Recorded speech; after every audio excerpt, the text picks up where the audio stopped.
Good morning students. ਸੋ ਬੱਚੇ ਆਪਾਂ ਕਰ ਰਹੇ ਸੀ ਥਰਮੋਡਾਇਨਾਮਿਕਸ ਐਂਡ ਕੱਲ ਮੈਂ ਉਸ ਦੇ ਵਿੱਚ ਤੁਹਾਨੂੰ ਨਿਊਮੈਰੀਕਲ ਪਾਰਟ ਸਟਾਰਟ ਕਰਵਾਇਆ ਸੀ ਐਂਡ ਆਪਾਂ ਨੇ ਥੋੜੇ ਜਿਹੇ ਨਿਊਮੈਰੀਕਲਸ ਡਿਸਕਸ ਕੀਤੇ ਸੀ and some were given to you as the homework. ਤਾਂ ਬੱਚੇ ਜੋ ਡਾਊਟਸ ਦੀ ਗੱਲ ਹੈ ਤਾਂ ਇੱਕੋ ਹੀ ਡਾਊਟ ਮੇਰੇ ਕੋਲ ਆਇਆ ਸੀ ਕੁਐਸਚਨ ਨੰਬਰ 2 ਦੇ ਵਿੱਚ, ਠੀਕ ਹੈ ਨਾ।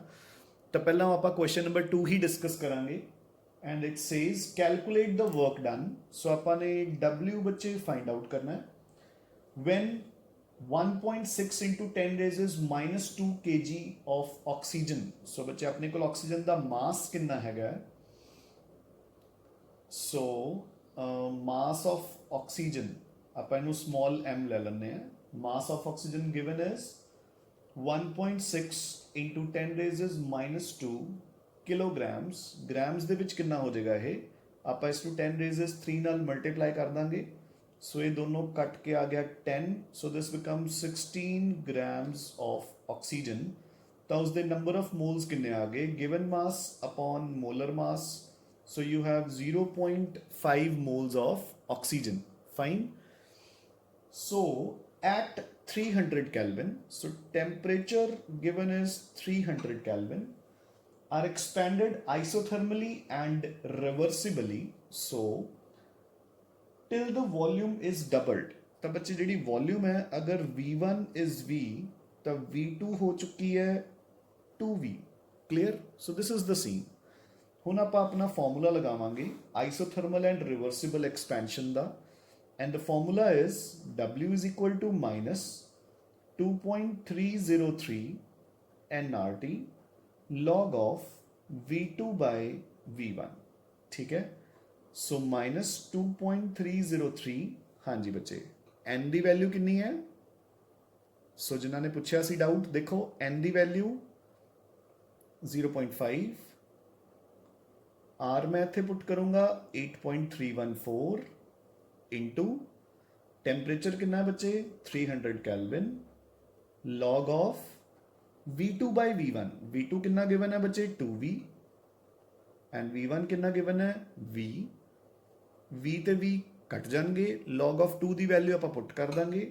सो आपने की सॉल्व करना है, minus 2.303 into 0.5 into 8.314 into 300 into 0.3010।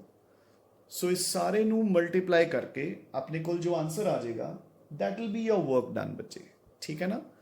So this was your doubt from the chapter, from the previous lecture, that is question number 2, practice problem number 2 in your book, ठीक है ना। So now we shall move on to the next part of the numericals, ठीक है ना। जो अपन ने किया सी relation between delta H and delta U. सो देखो बच्चे, जो अपना next part of the lecture was the relation between delta H and delta U. Delta H was equal to delta U plus delta N R T, या फिर आप लिखते सी delta H is equal to delta U या delta E भी लिख दें बच्चे, है ना, एक गल है, प्लस पी डेल्टा वी।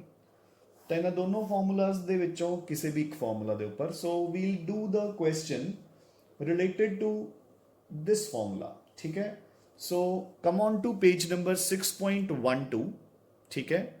6.12 दे विच बच्चे example number 12 now. So 12th example says when liquid benzene is oxidized at a constant pressure, ठीक है, at a constant pressure। so बच्चे constant pressure कल ही आपने किया लेक्चर दे विच कि internal energy at constant pressure की हुंदी है delta H and at constant volume की हुंदी है डेल्टा ई। याद है कि नहीं, ठीक है। The internal energy change at constant pressure आप कहने हैं डेल्टा एच, जिन्हों आप एंथैल्पी बोलते हैं, and internal energy change at constant volume becomes delta E. याद है कि नहीं सबनों, ठीक है। QP एंड QV जिन्होंने आपने कहा सी। सो देखो now they are saying when liquid benzene is oxidized at a constant pressure, the change in enthalpy is -3728 kilojoules. यानी कि ਜਿਹੜੀ ਇਹ -3728 kilojoules वैल्यू है, एक किहदी वैल्यू है बच्चे? Delta H the. You getting a point now? ठीक है. So temperature given is 300 Kelvin. Delta H is -3728 kilojoules. What is the change in internal energy at the same temperature? So ਆਪਾਂ ਨੂੰ delta E ਦੀ value ਪੁੱਛੀ ਗਈ ਹੈ ਬੱਚੇ. You getting a point ਹੁਣ? ਠੀਕ ਹੈ ਨਾ, ਬਿਲਕੁਲ ਡਾਇਰੈਕਟ ਕੁਐਸਚਨ ਹੈ. ਦੇਖੋ ਠੀਕ ਹੈ ਨਾ, ਕੋਈ ਮਤਲਬ ਇਸ ਕੁਐਸਚਨ ਦੇ ਵਿੱਚ ਉਹ ਨਹੀਂ ਹੈ ਕਿ ਕਿੱਦਾਂ ਸੋਲਵ ਕਰਨਾ ਹੈ ਕਿੱਦਾਂ ਨਹੀਂ. ਬਿਲਕੁਲ ਬਸ ਡਾਇਰੈਕਟ ਆਪਾਂ ਨੇ ਵੈਲਿਊਜ਼ ਪੁੱਟ ਕਰਨੀ ਹੈ. ਬਸ ਆਪਾਂ ਨੂੰ ਸਿਰਫ ਕੰਬਸਸ਼ਨ ਆਫ ਬੈਂਜ਼ੀਨ ਪਤਾ ਹੋਣੀ ਚਾਹੀਦੀ ਹੈ ਬੱਚੇ. only and only the combustion of benzene. So देखो benzene the formula is C6H6. ਜਦੋਂ ਆਪਾਂ ਕਿਸੇ ਹਾਈਡਰੋਕਾਰਬਨ ਨੂੰ ਕੰਬਸਟ ਕਰਦੇ ਹਾਂ ਵਿਦ ਆਕਸੀਜਨ, ਜਿਹੜੇ ਪ੍ਰੋਡਕਟਸ ਬਣਦੇ ਨੇ ਬੱਚੇ, they are of course CO2 and water. The products are CO2 and water. ਤਾਂ ਬੱਚੇ ਦੇਖੋ ਉਹਨਾਂ ਨੇ ਆਪਾਂ ਨੂੰ ਮੈਂਸ਼ਨ ਕੀਤਾ ਗਿਆ ਕਿ benzene is liquid, ਆਕਸੀਜਨ ਆਪਾਂ ਨੂੰ ਪਤਾ it is a gas. ਠੀਕ ਹੈ. CO2 is also a gas and water we know is a liquid until and unless it is mentioned. ठीक है राजे. Now मैं इसमें बैलेंस करूंगा. So कार्बन इधर 6 है तो मैं इधर भी 6 लगा दूंगा. हाइड्रोजन इधर 6 है तो इधर मैं 3 लगा दूंगा because 3 2s are 6. हुन मैं ऑक्सीजन ਨੂੰ बैलेंस कर दूंगा. ये कितने हैं? 6 2s are 12, 3 1s are 3, 3 plus 12 15. So 15 by 2 oxygens. I hope done. Clear है. हुन मैं बच्चे इस इक्वेशन तो फाइंड आउट करूंगा डेल्टा एन दी वैल्यू. याद है ना डेल्टा एन किहदे बराबर सीगा? हाँ जी, delta N was equal to number of gaseous moles of products minus number of gaseous moles of reactants. So products वाली साइड ते बच्चे अपन किन्ने गैसियस मोल्स दिख रहे हैं? हाँ जी, वाटर तो लिक्विड है. ठीक है. CO2 is a gas, so 6 moles minus reactants वाली साइड पे बच्चे अगेन देखो बेंजीन तो लिक्विड है. ठीक है. Oxygen is again a gas, so 15 by 2 कितना होंदा है? 7.5. So I get -1.5. So delta N दी वैल्यू आ गई -1.5 बच्चे. ठीक है. हुन मैं अपना फॉर्मूला लगाऊंगा. Delta H is equal to delta E plus delta N into R T. So बच्चे देखो डेल्टा एच ਆਪਾਂ ਨੂੰ गिवन है, डेल्टा ई ਆਪਾਂ ਨੇ कैलकुलेट करना है, डेल्टा एन ਆਪਣੇ ਕੋਲ ਆ ਚੁੱਕਿਆ. Are the value it is a constant, ਇਹ ਤਾਂ ਫਿਕਸ ਹੀ ਹੈ. ਟੈਂਪਰੇਚਰ ਆਪਾਂ ਨੂੰ गिवन है ਕਿੰਨਾ? 300 केल्विन. सो मैं वैल्यूज पुट करनियां स्टार्ट कर रहे हैं बच्चे. ठीक है ना. So will put the values. So delta H is -3728 किलोजूल्स. सो -3728 मैं पीछे 3 जीरोज लगाती हूँ. क्लियर. ठीक है. सो ये जूल्स दे विच आ गया मेरे को. Delta E now clear plus हाँ जी डेल्टा एन दी वैल्यू अपन ने कितनी फाइंड आउट कर ली? -1.5. सो -1.5 इंटू आर दी वैल्यू जूल्स दे विच 8.314 इंटू हाँ जी बच्चे टैंपरेचर कितना गिवन है अपन 300 केल्विन. क्लियर. ठीक है बच्चे समझ आया आई होप. ठीक है ना. सो इस सारे ਨੂੰ ਆਪਾਂ ਮਲਟੀਪਲਾਈ ਕਰਾਂਗੇ. ਇਹ ਆਪਣੇ ਕੋਲ ਨੈਗੇਟਿਵ ਦੇ ਵਿੱਚ ਆ ਜਾਊਗਾ. ਠੀਕ ਹੈ. ਜਦੋਂ ਇਹ ਨੈਗੇਟਿਵ ਦੇ ਵਿੱਚ ਆ ਗਿਆ ਤਾਂ ਦੂਸਰੀ ਸਾਈਡ ਤੇ ਜਾ ਕੇ ਇਹ ਕੀ ਹੋ ਜਾਏਗਾ? ਪੋਜ਼ਿਟਿਵ. ਕਲੀਅਰ. ਮੇਰੀ ਗੱਲ ਸਮਝ ਰਹੇ ਹੋ ਕਿ ਨਹੀਂ? ਠੀਕ ਹੈ ਨਾ. ਆਪਾਂ ਇੱਕ ਵਾਰ ਇਸ ਦੀ ਵੈਲਿਊ ਨੂੰ ਜ਼ਰਾ ਕਾਪੀ ਕਰ ਲੈਂਦੇ ਆ. ਸੋ this becomes -3728000 is equal to delta E minus. ठीक है. अपने को कितनी वैल्यू आ जाएगी? आप चलो एक बार बुक चो कॉपी कर रहे हैं चीज. So it becomes equal to 3741. Fine. So any value आ गई बच्चे अपने को जूल्स दे विच. Clear. now delta E will be equal to -3728 plus 3741 fine। So इसनू solve करके जिन्ना भी आंसर आ जाता है that will be the value of delta E for us बच्चे। ठीक है, आई होप कि तुसी हुण इसनू सॉल्व कर सकते हो। ठीक है, क्लियर है और डन बच्चे, ठीक है ना। Now so next we shall move on to the next question. ठीक है, आ जाओ जरा। सो बच्चे next question says the enthalpy of formation of methane at a constant pressure and 300 Kelvin is minus 78.84 kilojoules. What will be the enthalpy of formation at constant volume?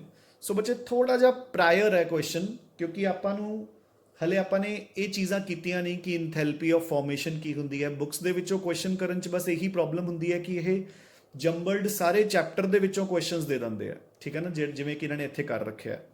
ਜਦਕਿ ਹੁਣ ਆਪਣੇ ਕੋਲ ਇਸ ਕੁਐਸਚਨ ਨੂੰ ਸੋਲਵ ਕਰਨ ਲਈ ਇੰਥੈਲਪੀ of formation the knowledge ਹੋਣੀ ਚਾਹੀਦੀ ਹੈ। ਠੀਕ ਹੈ ਨਾ, ਚਲੋ ਬਟ ਸਟਿਲ ਮੈਂ ਤੁਹਾਨੂੰ ਇੱਕ ਵਾਰ ਇਕੁਏਸ਼ਨ ਦੱਸ ਦਿੰਦਾ। ਫਿਲਹਾਲ ਆਪਾਂ ਨੂੰ ਸਿਰਫ ਇਕੁਏਸ਼ਨ ਤੋਂ ਮਤਲਬ ਹੈ, ਜਦੋਂ ਆਪਾਂ ਇੰਥੈਲਪੀ ਆਫ ਫਾਰਮੇਸ਼ਨ ਕਰ ਲਾਂਗੇ ਉਦੋਂ ਤੁਹਾਨੂੰ ਸਮਝ ਆ ਜਾਏਗਾ।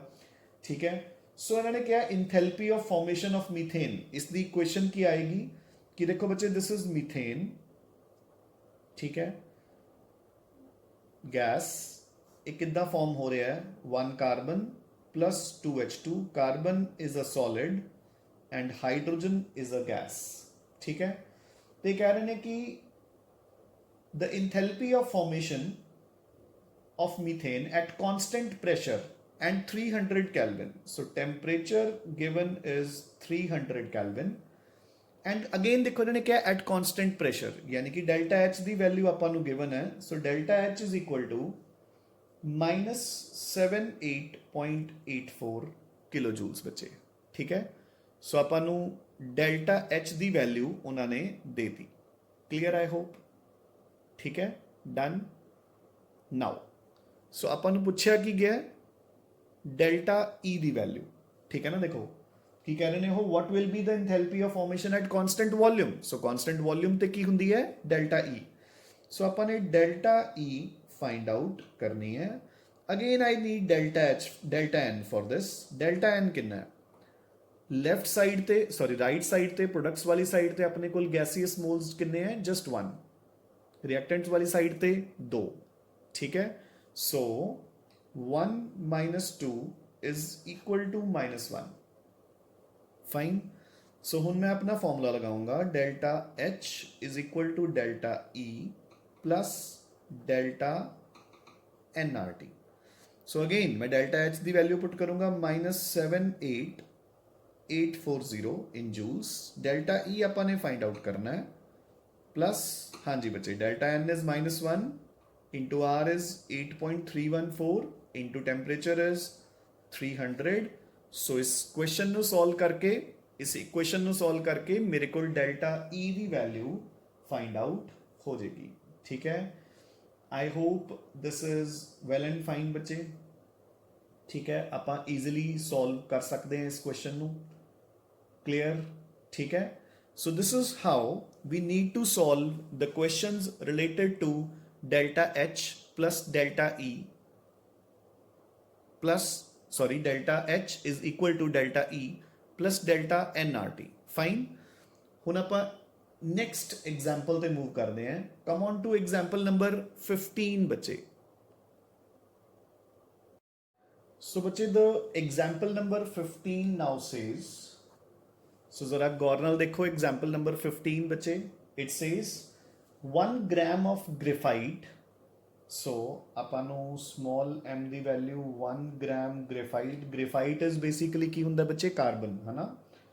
सो 1 gram of graphite in a bomb calorimeter in excess of oxygen at 298 Kelvin. So बच्चे temperature given is 298 Kelvin and 1 atmospheric pressure. So pressure given is 1 atmosphere. According to the equation, C plus O2 gives you CO2 सो अपने को equation is of course C plus O2 gives you CO2. Carbon is a solid, graphite, oxygen is a gas, and CO2 is of course a gas. Temperature rises from, बच्चे question ਨੂੰ ਨਾ ਥੋੜਾ ਠੀਕ ਕਰ ਲਓ. During the reaction लिखा हुआ है temperature rises from 198 Kelvin to 299 Kelvin. Basically ये हैगा 298 Kelvin to 299 Kelvin. ठीक है ना? So ध्यान नाल कर लो. Make a correction in the question. The question it is mentioned during the reaction the temperature rises from 198 Kelvin to 299. So make it as 298 Kelvin to 299 Kelvin. Fine. So if the heat capacity of the bomb calorimeter is 20.7 kilojoules per Kelvin. So ਆਪਾਂ ਨੂੰ ਬੱਚੇ heat capacity ਦਿੱਤੀ ਹੈ कि 20.7 kilojoules per Kelvin. एक question ताइयों मैं ਸਾਨੂੰ specially करवा रहा क्योंकि देखो एक दो टर्म्स इंट्रोड्यूस हो रही ने. ਤਾਂ ਹੀਟ ਕਪੈਸਿਟੀ ਕੀ ਹੁੰਦੀ ਹੈ ਬੱਚੇ ਕਿ 1 ਕੈਲਵਿਨ ਜਾਂ 1 ਡਿਗਰੀ ਟੈਂਪਰੇਚਰ ਰਾਈਜ਼ ਕਰਨ ਲਈ ਆਪਾਂ ਨੂੰ ਕਿੰਨੀ ਹੀਟ ਦੇਣੀ ਪਏਗੀ ਹੈ ਨਾ. ਸੋ it is denoted by Cp है ना. So heat capacity, so Cp is equal to 20.7 kilojoules per Kelvin. मतलब 1 Kelvin temperature rise ਕਰਨ ਲਈ ਆਪਾਂ ਨੂੰ ਕਿੰਨੀ ਹੀਟ ਦੇਣੀ ਪਏਗੀ. ਅਗਰ ਆਪਾਂ ਨੂੰ 10 Kelvin ਲਈ ਪੁੱਛਿਆ ਜਾਵੇ ਤਾਂ ਆਪਾਂ ਇਸ 20.7 ਨੂੰ 10 ਨਾਲ ਮਲਟੀਪਲਾਈ ਕਰ ਦਾਂਗੇ. Clear? What is the enthalpy change for the above reaction at 298 Kelvin and 1 atmospheric pressure? So अपन ने enthalpy change find out करनी है बच्चे. Clear? So ये अपना question है.